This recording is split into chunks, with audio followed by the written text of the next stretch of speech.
সকাল সকাল ঘুমে ঢুলতে ঢুলতে দাদার বাইকে চেপে চলে গিয়েছিলাম বৌদির বাড়ি। এই দেখো আরেকজন স্লিপ কেটে পড়েই যাচ্ছিল।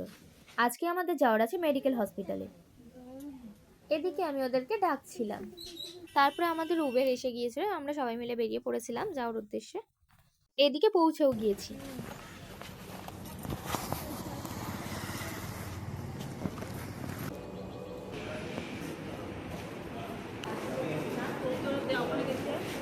বৌদিকে লাইনে বসিয়ে রেখে আমি চলে গেলাম আমার ডক্টর দেখাতে।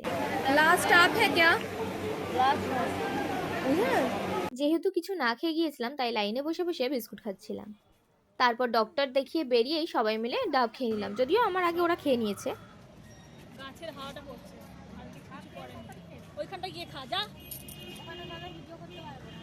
একটা থাপ্পড় মেরে দেবো এবার আমি।